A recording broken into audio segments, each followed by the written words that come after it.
Hello students, welcome to my application. तो students start करશું question number 2। Okay, જે આપણું પેપર સ્ટાર્ટ થઈ રહ્યું હતું કે જુલાઈ 2023નું જે આપણે FM 4નું પેપર કરતા હતા એમકોમ સેમિસ્ટર નંબર 2 માટે, જેમાં ગુણોત્તર વિશ્લેષણ તમારું ચેપ્ટર છે।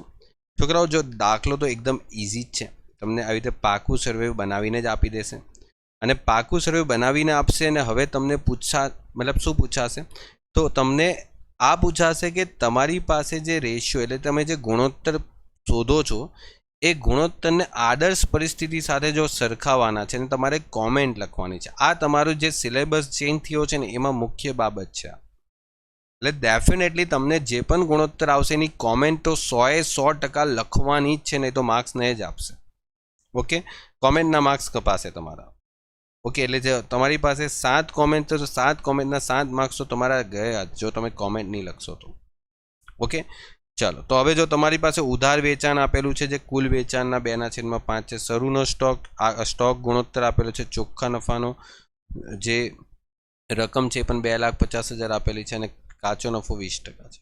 સૌથી પહેલાં તો છોકરાઓ તમારી પાસે છે ને સ્ટોક ગુણોત્તર છે, એટલે શરૂનો સ્ટોક છે અને આખરનો સ્ટોક તમને અહીંયાથી મળી જશે। આ આખરનો સ્ટોક છે, પાકા સરવૈયામાં આખરનો સ્ટોક હોય ને તમને જો શરૂનો સ્ટોક નીચે આપેલો છે 1.75, તો તમારી પાસે છોકરાઓ સ્ટોક ગુણોત્તર છે। સ્ટોક ગુણોત્તર કેટલો આવશે?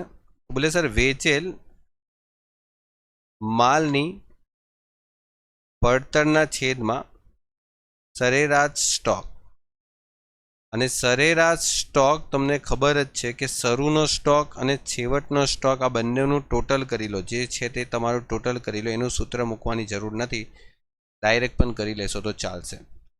ઓકે, 1.25 અને 1.75 ભાગ્યા 2 એટલે 1.50 આવશે। હવે આ જે સરેરાશ સ્ટોક છે એ 1,50,000 આવ્યો છે અને 1.50 અહીંયા 8 વખત આપેલું છે, તો તમારી પાસે વેચેલ માલની પડતર બોલો કેટલા આવશે? 1.50 × 8 એટલે 12 લાખ રૂપિયા તમારી પાસે વેચેલ માલની પડતર આવશે।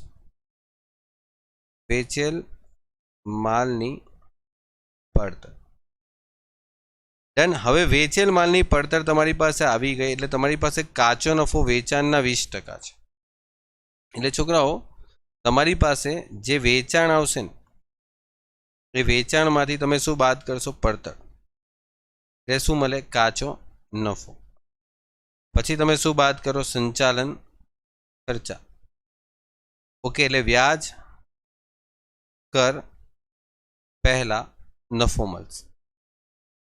અત્યારે પડતર તમારી પાસે 12 લાખ આવેલી છે અને તમને દાખલામાં કીધેલું જ છે કે તમે જે વેચાણ કરશો ને એ 20% શું કરો છો? એના પર નફો કમાવો છો।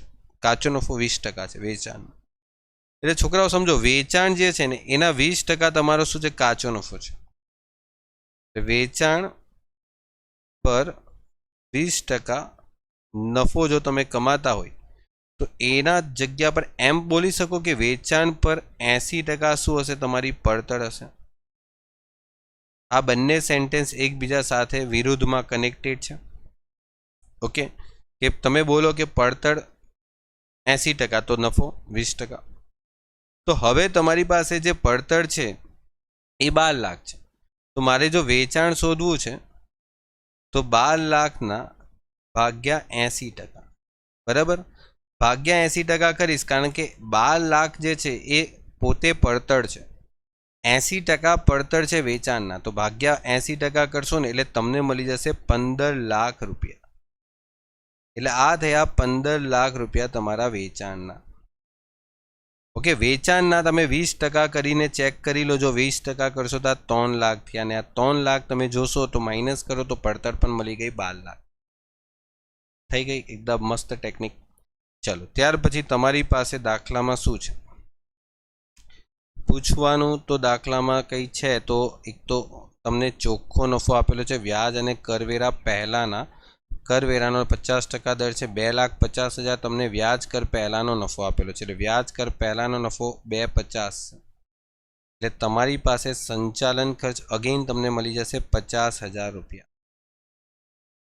હવે અહીંયાથી વ્યાજ બાદ થાય, બિલકુલ થાય. કેટલું વ્યાજ બાદ થાય છે? ડિબેન્ચર જે છે 1,10,000. 1,10,000 એટલે કેટલા આવશે? 10,000. એટલે 2,40,000 તમારું શું થયું? વ્યાજ બાદનો નફો. કરવેરાનો દર દાખલામાં લગભગ આપેલો છે 50%. આ રહ્યો છો. એટલે 50% કરવેરો આપેલો છે, એટલે અહીંયા લખશું 50% ટેક્સ કરવેરો. 1,20,000 ને બૈચા 1,20,000. ચેક કરી લો કે હવે આપણે દાખલામાં શું કરી શકીએ. તો દાખલામાં હવે આપણે ગણતરી કરી શકીએ છીએ, કારણ કે ચોખ્ખા નફાનો ગુણોત્તર, સંચાલન ગુણોત્તર બધું શોધાઈ જશે. ઓકે, ચલો. તો ચોખ્ખા નફાનો ગુણોત્તર શું આવશે? ચોખ્ખા નફાનો ગુણોત્તર શું આવશે? ચોખ્ખો નફો ભાગ્યા વેચાણ ગુણ્યા 100. ચોખ્ખો નફો કેટલો છે? તો બોલે સર 1,20,000. કરવેરા બાદનો નફો. આ કર બાદનો નફો, કરવેરા બાદ નફો. અને વેચાણ લગભગ તમારી પાસે 15 લાખ રૂપિયા આપણે શોધ્યું. ઇન્ટુ 100 કેટલા આવે છે? 21, 15 લાખ ઇન્ટુ 100, 8%. હવે ચેક કરો કે તમે જે કમાણી કરો છો એ 8% કરો છો કે નથી કરતા. 10% કરવી જોઈએ, તમે 8% જ કરો છો. આ તો ઓછું છે. તો તમે કોમેન્ટ લખો, ચોખ્ખા નફાનો આદર્શ ગુણોત્તર કરતાં ઓછો છે, જે કંપનીની ચિંતાજનક પરિસ્થિતિ છે. નફો વધારવા માટે કંપનીએ વેચાણ વધુ થાય તેવા પ્રયત્નો કરવા જોઈએ, સંચાલન ખર્ચ ઘટે તેવા પ્રયત્નો કરવા જોઈએ. આ બધું તમારે લખી દેવા. Okay, done. મેં તમને બોલી જાઉં છું, હવે કોમેન્ટ તમે જાતે લખી દેજો. ઓકે, હું તમને જે બોલી ગયો એ પ્રમાણે યાદ રાખો, કોમેન્ટ જાતે લખો. હું અગેન એક વખત બોલી જાઉં છું કે ચોખ્ખો નફો એ આદર્શ પરિસ્થિતિ કરતાં ઓછો છે, જે કંપનીની પરિસ્થિતિ ચિંતાજનક છે એમ કહી શકાય. નફો વધારવા માટે તમારે સંચાલન ખર્ચમાં ઘટાડો થાય તેવા પ્રયત્નો કરવા જોઈએ, અને વેચાણ વધુ થાય એવા પણ પ્રયત્નો કરવા જોઈએ. ડન. આવડશે તો કોમેન્ટ લખવી કમ્પલસરી છે. કોમેન્ટ વગર તમને માર્ક્સ નહીં મળશે. ઓકે, મેં બોલી જાઉં છું એટલું યાદ રાખજો. સંચાલન ગુણોત્તર. સંચાલન ગુણોત્તર કેટલા ટકા છે? 90% છે. તો આપણે જોઈએ છે કેટલા ટકા? 90%. છે કેટલા ટકા જોઈએ? સંચાલન ગુણોત્તર શું આવશે? વેચેલ માલની પડતર વત્તા સંચાલન ખર્ચા ભાગ્યા 100 આવશે વેચાણ ઇન્ટુ 100. વેચેલ માલની પડતર લગભગ દાખલામાં આપણે 12 લાખ લાવેલા. સંચાલન ખર્ચ દાખલામાં 50,000 હતો, અને તમારી પાસે 15 લાખ રૂપિયાનું શું છે? વેચાણ છે. હવે ચેક કરીએ કે આપણે સંચાલન ગુણોત્તર જેટલો જોઈએ છે એટલો આવે છે કે નથી આવતો ધંધામાં. ઓકે, સંચાલન ગુણોત્તર જે જોઈએ છે એના કરતાં તો ઓછો આવ્યો છે. 90% તમને જોઈએ છે, પણ 90% કરતાં ઓછો છે. તો સંચાલન ગુણોત્તર જેટલો ઓછો હોય ને એટલું સારું છે, કારણ કે કંપનીની પરિસ્થિતિ સારી ગણાશે. જેટલું ઓછું હશે એટલો તમારો નફો વધારે આવશે. એટલે કહેવામાં એમ આવે છે કે સંચાલન પાછળ તમારા જે વેચાણ છે એના કેટલા ટકા પૈસા ખર્ચાઈ જાય છે. સંચાલન ગુણોત્તર 83.33% છે. એ સૂચવે છે કે તમારી આવકમાંથી ખાલી 83.33% સંચાલન ખર્ચ પેટે ખર્ચાય છે. જે ધંધાની સંચાલનની જે કાર્યક્ષમતા છે તે સારી છે તેનો નિર્દેશ કરે છે. ઓકે, ધંધાની સંચાલનની પરિસ્થિતિ સારી છે તેનો નિર્દેશ કરે છે. ઠીક છે, તમારા આદર્શ કરતાં ઓછો સંચાલન ગુણોત્તર હોવાથી નફાકારકતા વધુ છે એમ કહી શકાય, ને લખી પણ શકાય કે કંપનીએ તેને જાળવી રાખવા માટેના પ્રયત્નો પણ કરવા જોઈએ. ઓકે, કારણ કે સંચાલન ગુણોત્તર જો વધી જશે તો કંપનીનો નફો તો ઓટોમેટિકલી ઘટી જશે છોકરાઓ. દેવાદાર ગુણોત્તર ને રોકાયેલી મૂડી પર વળતરનો દર, આ બંને શોધીએ. ચલો, દેવાદાર ગુણોત્તર તો બધાને ખબર જ છે કે દેવાદાર ગુણોત્તર શોધવા માટે શું આવે? પહેલા દેવાદાર આવે પ્લસ લેણી હુંડી આવે ભાગ્યા ઉધાર વેચાણ આવે અને કામગીરી દિવસ આવે. અચ્છા, બધું આપણી પાસે ઓલમોસ્ટ છે જ, ખાલી ગુણોત્તર શોધીને કોમેન્ટ આપવાની છે. ચલો, દેવાદાર આપણી પાસે છે 225 અને 25,000. ઓકે, અને તમારી પાસે કુલ વેચાણના 2/5 એ ઉધાર વેચાણ છે. ઓકે, તો જો 225 અને આ 25,000. હવે કુલ વેચાણ તમારી પાસે જે હતું એ કુલ વેચાણ કેટલું હતું? 15 લાખ. એ કુલ વેચાણના 2/5 કરશો. ઓકે, 2/5 કરશો એટલે તમને ઉધાર વેચાણ મળી જશે. જો કરો 15 લાખના 2/5 કેટલા આવે છે? 6 લાખ. એટલે આ 6 લાખ તમારું ઉધાર વેચાણ થઈ જશે. દાખલામાં 360 છે કે 300 છે એ તમે ધ્યાન રાખજો છોકરાઓ. દાખલામાં ઘણી વખત અહીંયા 300 પણ આપે છે, જો આપેલા છે, બરાબર. 300 એટલે 250 × 300 ભાગ્યા 6 લાખ એટલે તમારી પાસે જે જવાબ આવે છે એ 125 દિવસ આવે છે. 125 દિવસ. હવે છોકરાઓ અહીંયા તમે વિચારો કે તમારી પાસે જે ગુણોત્તર છે એ કેટલો હોવો જોઈતો અને કેટલો છે? 135 દિવસ હોવો જોઈએ. તમે 125 દિવસમાં પૈસા મળી જાય છે. તમને જેટલા દિવસમાં પૈસા મળવા જોઈતા હતા એના કરતાં ફાસ્ટ મળે છે. એટલે કંપનીની જે શાખ નીતિ જે છે એ સારી કહેવાય. ઓકે, અને એમ પણ કહી શકાય કે કંપની થોડુંક વધારે કડક નીતિએ ઉઘરાણી કરે છે. ઓકે, કારણ કે 135 દિવસ છે આપણો આદર્શ અને કંપની 125 દિવસમાં જ વસૂલ કરી જાય છે, તો સંતોષકારક તો છે જ. તો આમાં શક્યતા છે કે કંપની ખૂબ જ કડક શરતો હેઠળ શું કરે છે? ઉઘરાણી કરે છે. તો આની એક બેડ ઇફેક્ટ પણ લખી દેવાની છોકરાઓ કે ભવિષ્યમાં વેચાણ પર આની પ્રતિકૂળ અસર પણ થઈ શકે છે. કારણ કે જો તમે વધારે ઝડપી નાણાં દેવાદાર પાસે વસૂલ કરશો તો દેવાદાર શું કરશે કે બીજા વ્યક્તિ પાસેથી ખરીદી કરવાનું સ્ટાર્ટ કરી શકે છે. ઓકે, તમે જો વધારે મુદ્દતનો ઉધાર નહીં આપશો તો દેવાદાર બીજા વ્યક્તિઓ પાસેથી પણ ખરીદી કરી શકે છે. ઓકે, કારણ કે આદર્શ પરિસ્થિતિ 135 છે. આદર્શ એટલે કે માર્કેટમાં નોર્મલી 135 લોકોએ મતલબ 135 દિવસમાં લોકો વસૂલાત કરતા હશે, પણ તમે 125 દિવસમાં કરી દેવો છો. ઓકે, વાંધો નહીં. ચલો આગળ વધીએ. શું છે નેક્સ્ટ? તો રોકાયેલી મૂડી પર વળતર. રોકાયેલ મૂડી પર વળતર શું આવશે? વ્યાજ, કર, પહેલા નફો ભાગ્યા રોકાયેલ મૂડી ઇન્ટુ 100. છોકરાઓ, વ્યાજ અને કરવેરા પહેલા નફો છે ને દાખલામાં તમને આપી દીધો છે, ખબર છે, 2,50,000. હવે રોકાયેલી મૂડી એ ધંધામાં તમારે શોધવા જવાની. જો રોકાયેલી મૂડી તમારે દાખલામાં શોધો. કેટલા રૂપિયા રોકાયેલા છે તમારા ધંધામાં? તો અહીંયા લખીએ રોકાયેલ મૂડી શું આવશે? ઇક્વિટી શેર એટલે સર 7,50,000. પછી પ્રેફરન્સ શેર બોલે સર 4 લાખ. સામાન્ય અનામત બોલે કે 2,75,000. ડિબેન્ચર એ બી તો રોકાયેલા જ કહેવાય. ઓકે, ડિબેન્ચર બી રોકાયેલી મૂડીનો જ ભાગ કહેવાય, 1 લાખ. અચ્છા, કોઈ અવાસ્તવિક મિલકત છે? જો પ્રાથમિક ખર્ચા છે, પ્રાથમિક ખર્ચા હોય તો એ અવાસ્તવિક મિલકત કહેવાય. પ્રાથમિક ખર્ચા કેટલા છે? 2,50,000. આ માઇનસ થાય એટલે 750 પછી 4 લાખ, 2,75,000, 1 લાખ અને 25,000 માઇનસ એટલે 15 લાખ રૂપિયા આવશે. અને 15 લાખ રૂપિયા તમે ભાગાકાર કરો એટલે તમારી પાસે રોકાયેલી મૂડી પર વળતરનો દર મળી જાય.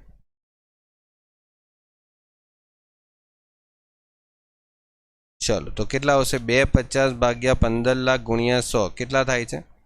16.67% થાય છે.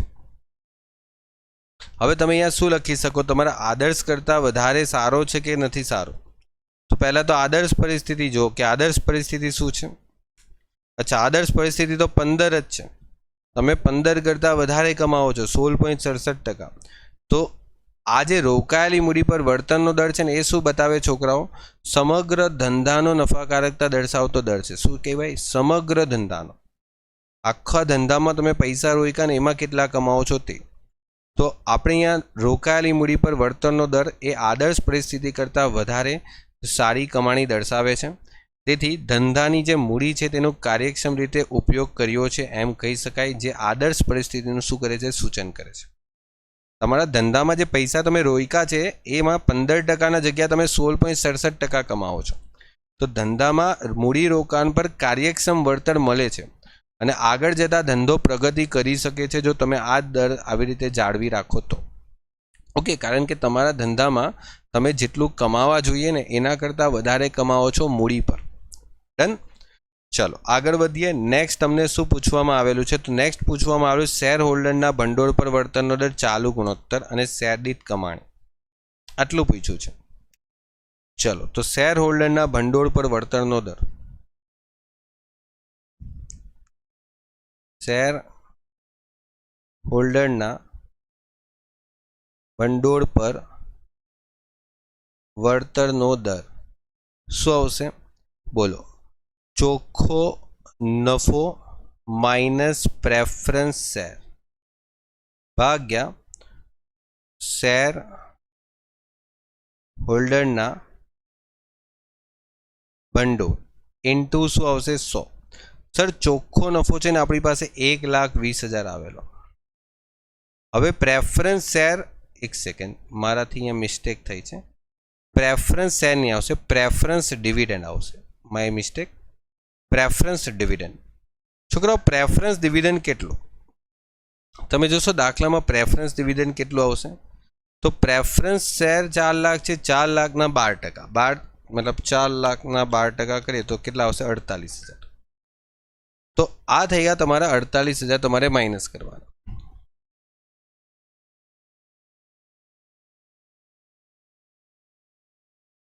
-48,000.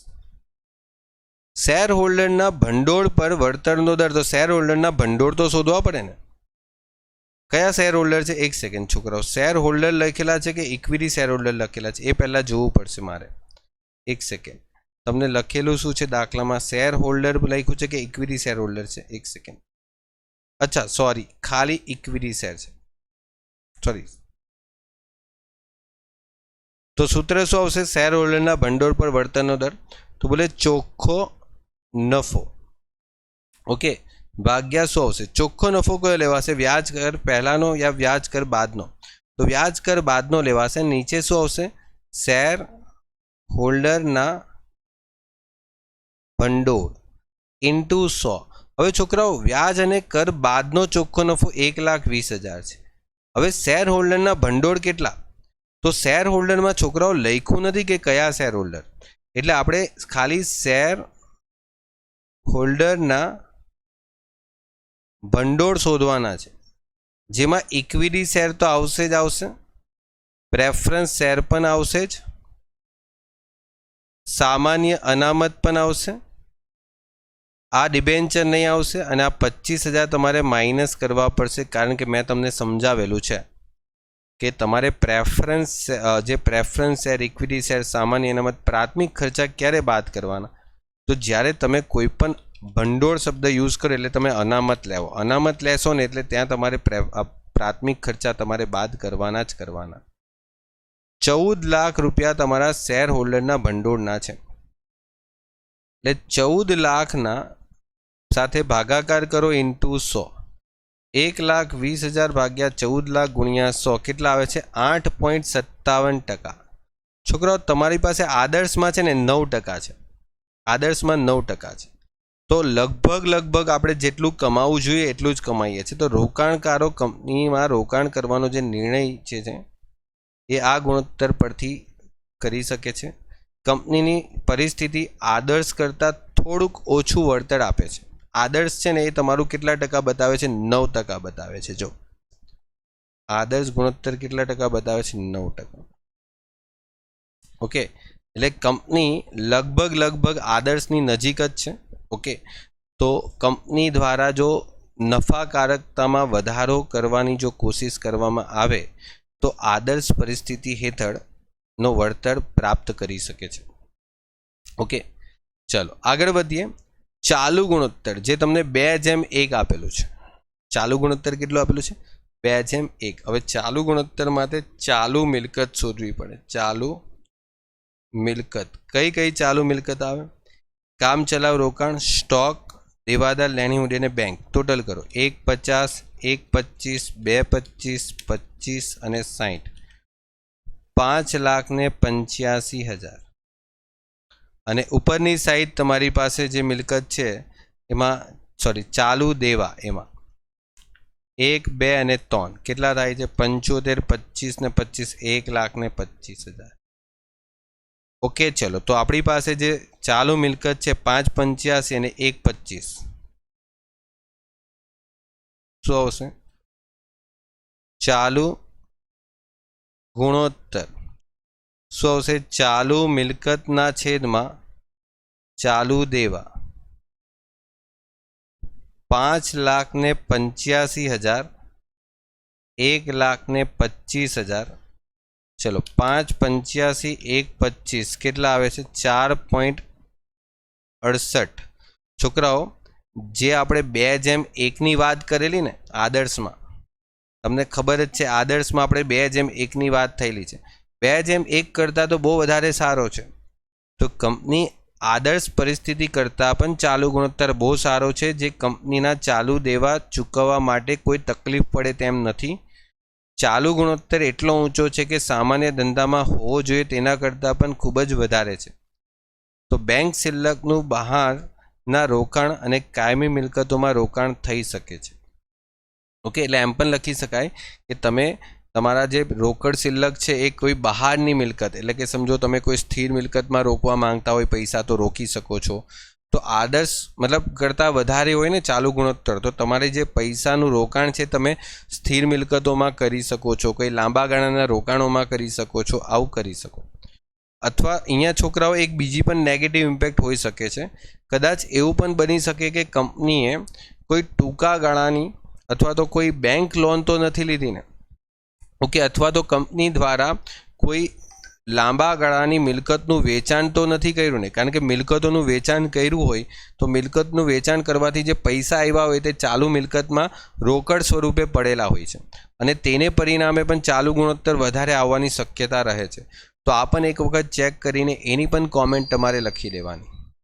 ઓકે, કારણ કે ઘણી વખત શું થાય કે તમે કોઈ મિલકતો વેચો, એ મિલકતો વેચવાથી જે પૈસા મળે એ વધારે મળ્યા હોય તો એ તમારા ચાલુ મિલકતની અંદર રોકડમાં પડી રહેલા હોય છે પૈસા, અને એના કારણે પણ ચાલુ ગુણોત્તર વધારે આવી શકે. ચલો, શેર દીઠ કમાણી. હવે શેર દીઠ કમાણી તમારી પાસે જે છેલ્લો સૂત્ર છે, શેર દીઠ કમાણી શું આવશે? વ્યાજ કર બાદ નફો, ચોખ્ખો નફો માઇનસ પ્રેફરન્સ ડિવિડન્ડ ભાગ્યા શેરની સંખ્યા. કયા શેરની સંખ્યા? Equity share. હવે તમારી પાસે વ્યાજ કર બાદનો નફો હતો 1,20,000. પ્રેફરન્સ શેરનું ડિવિડન્ડ તમને અહીંયાથી મળી જશે 4,00,000ના 12% એટલે 48,000. અને શેરની સંખ્યા 7,50,000ના 100 સાથે ડિવાઈડ કરશો ને તો 7500 મળશે.